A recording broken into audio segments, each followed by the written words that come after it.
Conságrate a Dios cada mañana. Haz de esto tu primer trabajo.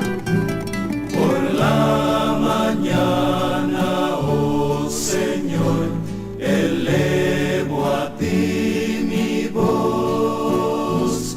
A tu buen nombre doy loor, con gratitud mi Dios. Buenos días, Señor Jesús.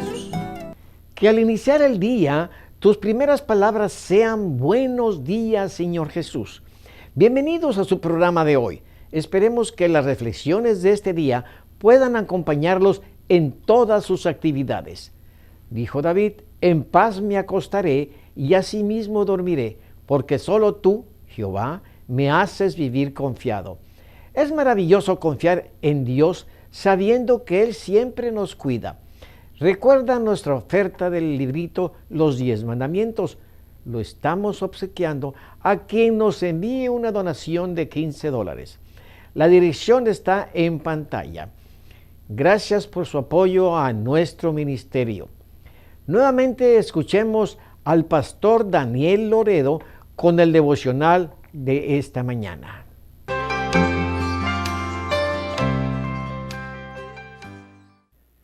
¿Qué tal pasaron la noche, mis estimados hermanos y amigos, que nos conceden el honor de estar con nosotros cada amanecer? Les doy un caluroso saludo de parte del personal del programa Buenos días, Señor Jesús. El pastor Obed Matus es el fundador y director general. Su esposa, Yolanda Sánchez, es quien recibe y revisa los temas. Juan Torres es el camarógrafo y editor. Y mi esposa Marina y yo somos los que hacemos los guiones de los temas. Este programa no es lucrativo. Quienes colaboramos aquí no lo hacemos por ganancia, pues solo estamos tratando de cumplir la orden de Jesús, quien dijo en San Marcos 16, 15 y 16, id por todo el mundo y predicad el Evangelio a toda criatura. Si extienden la invitación a sus familiares y amigos, estarán colaborando para que la palabra de Dios alcance mayor difusión, porque según San Mateo 24, 14, la predicación del Evangelio es la última señal, y será predicado este Evangelio del reino en todo el mundo, por testimonio a todas las naciones, y entonces vendrá el fin. Oremos porque Dios nos ayude a cumplir esta misión. Muchísimas gracias, Señor, porque teniendo ángeles poderosos a tu disposición, nos comisionaste a nosotros a compartir con otros el Evangelio eterno. Ayúdanos a hacer, Señor, nuestra humilde parte, para que tu palabra sea conocida y cada quien tenga la oportunidad de aceptarla o rechazarla. En el nombre de Cristo lo pedimos. Amén. Vamos al Evangelio de San Mateo 17, 1 y 2. 6 días después, Jesús tomó a Pedro, a Jacobo y a Juan su hermano, y los llevó aparte a un monte alto, y se transfiguró delante de ellos, y resplandecía su rostro como el sol, y sus vestidos se hicieron blancos como la luz. 6 días antes de este acontecimiento, en el que Jesús se mostró glorificado ante 3 discípulos a quienes invitó como testigos, Jesús les había dicho cómo y para qué vendría otra vez en el capítulo 16, 27 y 28. Porque el Hijo del Hombre vendrá en la gloria de su Padre con sus ángeles, y entonces pagará a cada uno conforme a sus obras. De cierto os digo que hay algunos de los que están aquí que no gustarán la muerte hasta que hayan visto al Hijo del Hombre viniendo en su reino. Y esos privilegiados fueron Pedro, Jacobo y Juan. quienes vieron una muestra de la glorificación de Jesús, cuando venga en la gloria de su Padre, con sus santos ángeles, a dar a cada uno conforme a sus obras. Los teólogos han dividido el plan de salvación en 5 etapas. La primera es la redención. Es el sacrificio de Jesús en el Calvario para pagar los pecados del mundo. También se le llama sacrificio expiatorio, porque Jesús murió por nuestras culpas. El inocente murió por los culpables para redimirnos del pecado y de la muerte. El segundo paso es la justificación. Dios necesita una razón o motivo para aplicar la redención al pecador, y la única razón es la aceptación por la fe del rescate pagado por Dios. Romanos 5:1 dice: justificados pues por la fe, tenemos paz para con Dios por medio de nuestro Señor Jesucristo. La palabra justificación es usada o era usada por los jueces romanos para declarar a un acusado libre de toda culpa y digno de integrarse a la sociedad como un ser libre. Cuando aceptamos por fe la redención, Dios nos declara inocentes y dignos de ser sus hijos, no por lo que somos o hacemos, sino por lo que Cristo ya hizo por nosotros en la cruz. El tercer paso es la conversión, que va junto con el arrepentimiento y la confesión. La conversión es cambiar de rumbo, es dejar el camino que llevábamos para seguir a Cristo. Como el hijo pródigo volvió en sí y reconoció las necesidades o las necedades cometidas. Y en San Lucas 15:17 hace una decisión de conversión. Y dijo: ¿cuántos jornaleros en casa de mi padre tienen abundancia de pan? Y yo aquí perezco de hambre. Me levantaré e iré a mi padre y le diré: Padre, he pecado contra el cielo y contra ti. Ya no soy digno de ser llamado tu hijo. Hazme como uno de tus jornaleros. La conversión es la decisión de volver a Dios, confesando los pecados y dispuestos a caminar con Cristo rumbo a la casa del Padre. Dios nos recibe, nos perdona, pero no nos deja en las mismas condiciones. Y tan pronto como le entregamos a Él nuestras vidas, comienza el cuarto paso, el proceso de santificación. El padre del pródigo no permitió que su hijo entrara en casa como estaba, sucio y vestido de harapos. San Lucas 15:22 dice que el padre ordenó a sus siervos: sacad el mejor vestido y vestidle, y poned anillo en su mano y calzado en sus pies.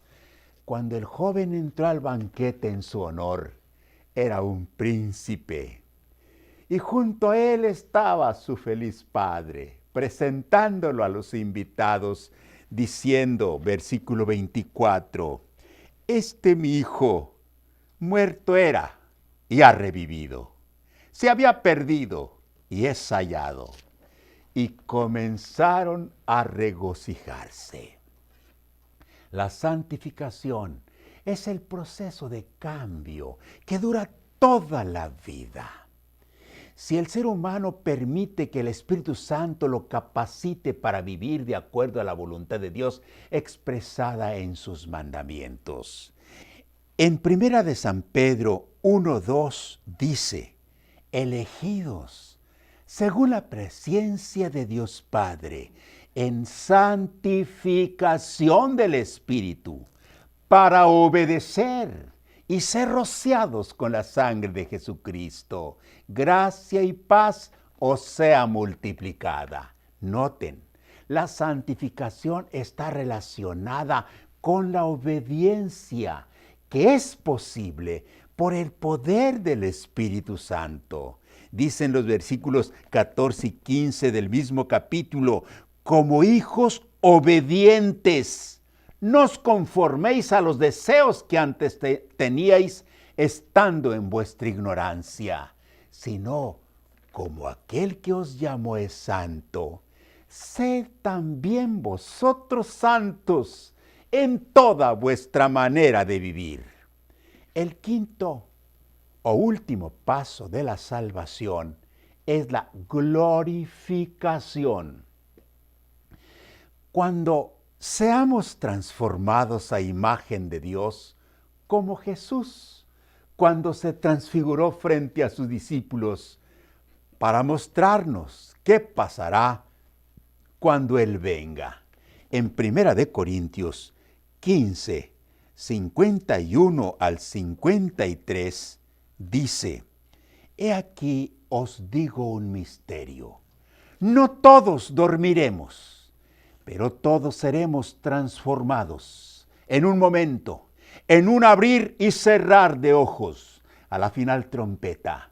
Porque se tocará la trompeta y los muertos serán resucitados incorruptibles y nosotros seremos transformados. Porque es necesario que esto corruptible se vista de incorrupción y esto mortal se vista de inmortalidad. Quienes murieron con cuerpos carcomidos por la enfermedad y torturados por el dolor, resucitarán incorruptibles. Todos los defectos físicos y las taras mentales quedarán en la tumba. Los que estemos vivos seremos transformados en un instante, en un abrir y cerrar de ojos. Los mutilados quedarán completos, los ciegos verán y los cojos caminarán, y el cuerpo mortal se volverá inmortal. Oremos.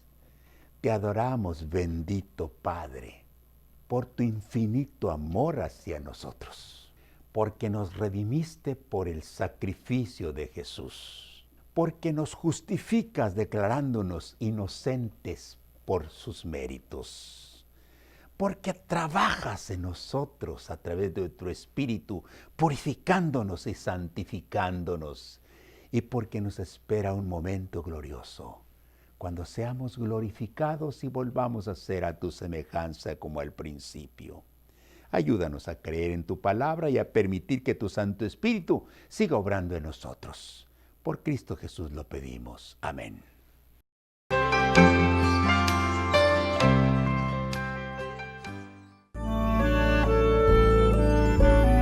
Más cerca, Dios, de ti, quiero morar.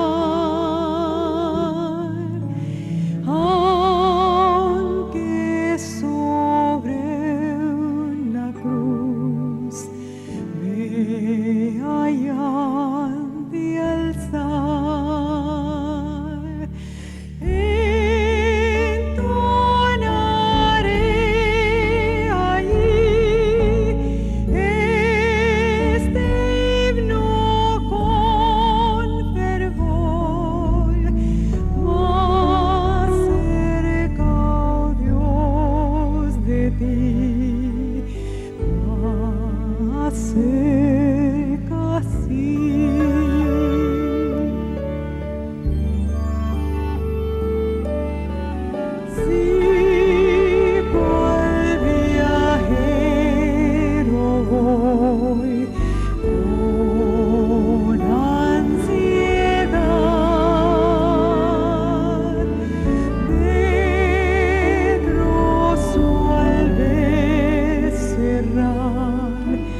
Me alegra poder compartir algunos pensamientos con ustedes esta mañana.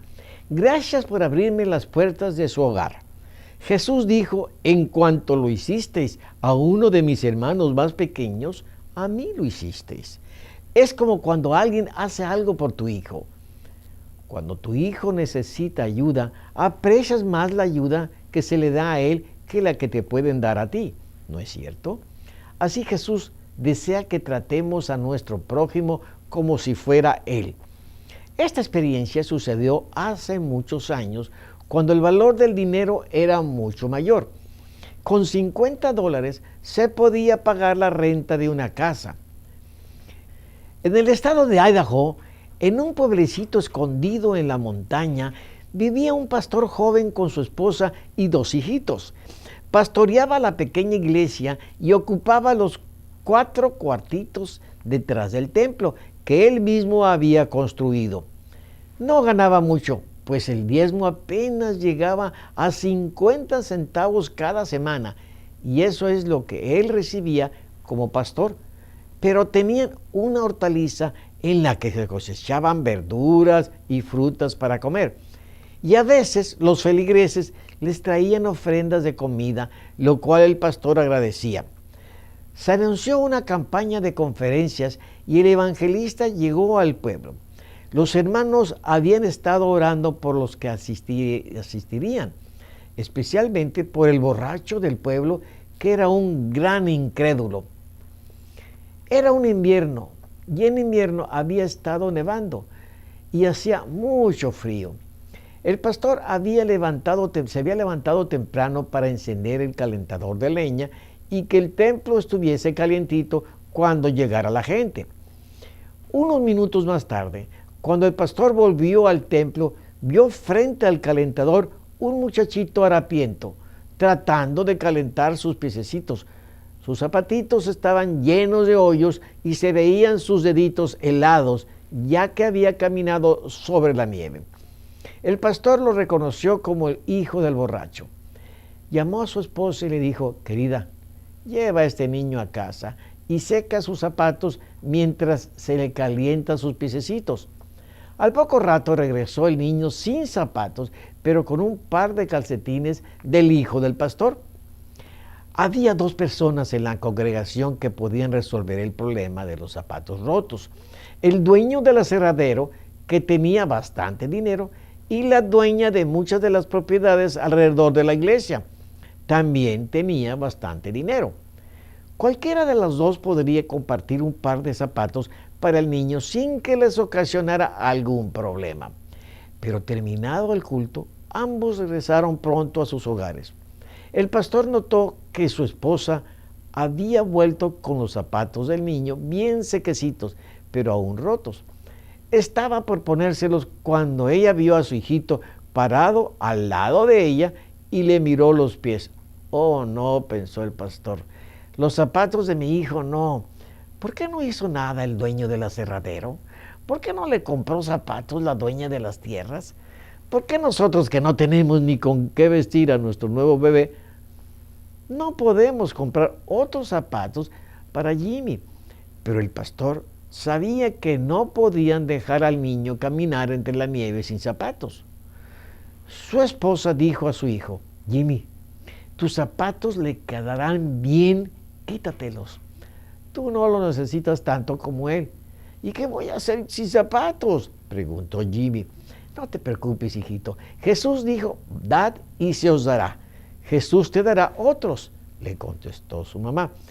Jimmy se quitó los zapatos y ella se los puso al niño. El niño le dio las gracias y se fue feliz a su casa. El pastor sabía que habían hecho lo correcto, aunque le preocupaban los zapatos para Jimmy. Al día siguiente, llegó una carta de la suegra del pastor con un billete de $20 y una nota que decía, para lo que les puedan servir. Alegres agradecieron a Dios por su cuidado. ¿Alcanzará para mis zapatos nuevos?, quiso saber Jimmy, y contestó, por supuesto, contestó su mamá, y para muchas otras cosas que necesitamos. De repente, la esposa del pastor se puso seria y su esposo supo que ella estaba pensando lo mismo que él. Dijo el pastor a su esposa: ¿por qué no le damos al evangelista la mitad? Él tiene gastos que pagar y sé que le hace falta. Su esposa contestó: entonces creo que se lo debemos dar todo, le hará falta. El pastor sabía que eso es lo que Dios quería que hicieran, así que fue a buscar al evangelista y le ofreció la mitad del dinero. El evangelista sabía que el pastor no tenía mucho dinero y no quiso tomarlo. El pastor se sintió aliviado, pero pensó: Dios quiere que se le dé todo y obediencia a medias no es suficiente. Entonces le dijo al evangelista: por favor, tómelo todo. El Señor me dijo que se lo diera. Bueno, si el Señor le dijo que me lo diera, entonces lo aceptaré, dijo el evangelista, y agradeció a Dios por suplir sus necesidades. El pastor no sabía cómo iba a hacer frente a los gastos de su familia, pero se sentía contento por haber ayudado al evangelista. Al día siguiente, el pastor recibió un sobre de alguien que no conocía con un cheque de $50. El pastor nunca había visto tanto dinero junto. La carta que decía: el Señor me dijo que usted necesitaría este dinero y que me levantara enseguida para enviárselo. Yo pensé hacerlo en la mañana, pero el Señor me dijo que lo hiciera ahora mismo y ya no pude dormir. Así que me levanté de la cama para escribirle estas líneas. Cuán agradecidos estaba el pastor y su esposa. Primero, Dios había convertido los zapatos de Jimmy en un billete de $20 y después convirtió el billete de $20 en un cheque de 50. Para sorpresa de todos, la semana siguiente estaba en el templo el borracho del pueblo, escuchó el sermón y cuando el pastor hizo el llamado, fue el primero en pasar. La congregación se gozó mucho al ver contestadas sus oraciones. Cuando terminó el servicio, el borracho se acercó al pastor y le dijo: Pastor Allen, a mí no me interesaba ni Dios ni los pastores. Yo hablaba mal de usted y hasta lo quise lastimar. Pero cuando una persona ama tanto como para quitarle los zapatos de los pies de su hijo y colocarlos en los pies de mi niño, entonces ya no pude rechazar más a Dios y tuve que venir a Él. Dios usó una ofrenda de sacrificio y la fe y obediencia del pastor y su esposa para suplir sus propias necesidades, las necesidades del evangelista y para la salvación de muchas almas. Amigos, imitemos a Jesús haciendo por otros todo el bien que esté a nuestro alcance y los demás notarán que somos seguidores de Jesús. Que Dios los bendiga. Les espero en el siguiente segmento, Momentos de Reflexión. Ahora sí estamos listos para enfrentar nuestros deberes, pero antes nuevamente aparecen en pantalla los capítulos del año bíblico. Si usted está tratando de terminar de leer la Biblia en un año, tome nota. Gracias por estar con nosotros en esta ocasión. Que Dios les bendiga. Nuevamente les esperamos el día de mañana.